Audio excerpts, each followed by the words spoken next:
Hello and welcome to the Miketz edition of the short Vort from Shlishi To Revii, as well as the special Chanukah edition of the short Vort. So we'll start briefly making a reference to Shlishi and Revii, and then we will discuss something on Chanukah. So between Shlishi and Revii we have the birth of Menashe and Ephraim, the two sons of Yosef, and from the way he names them we see that he has remained loyal to Hashem and he feels that he is in Galus.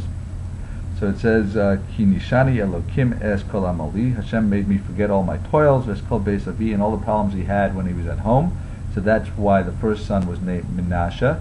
And the second son is Ephraim, Ki Yifrani Elokim be'eretz ani, because he had made me multiply in God has made me multiply in the land of my pain and my suffering.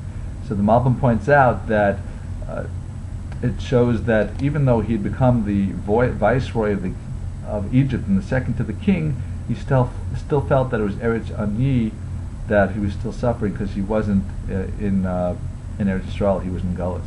Now if we turn the page to discussing Chanukah, so on Chanukah we read from the Parshas HaNesim where there's 12 different Shvatim and their heads, they each brought identical korbanos, and yet the Torah, which normally does not waste words, does a full one-by-one version of each korban, even though they're identical. So why is Hashem allowing this repetition? It goes against the normal rules of the Torah.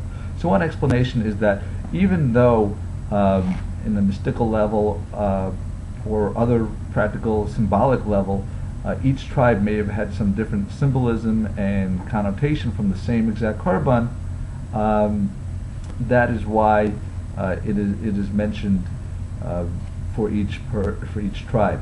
But a different reason given is from the Chofetz Chaim, who says that it's teaching us an important lesson, and this is what Rav Pam Zatzal quotes, because the Chofetz Chaim says that originally the Shvatim were potentially going to do and bring different korbanos and be competing with each other to see who can give the grander korban, and that would potentially be something that would cause friction in the Bnei Yisrael.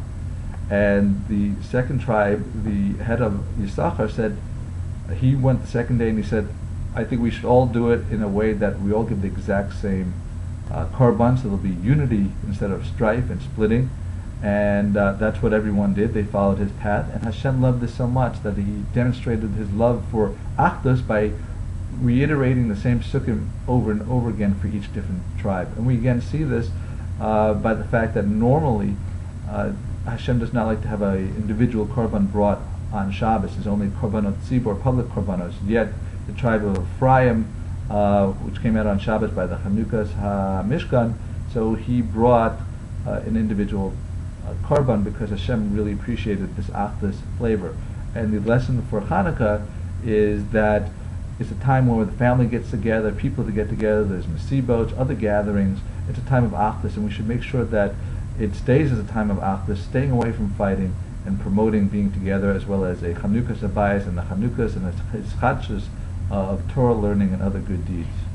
So I wish you a wonderful Shabbos and a wonderful Chanukah, and I hope you enjoyed listening. Thank you for listening.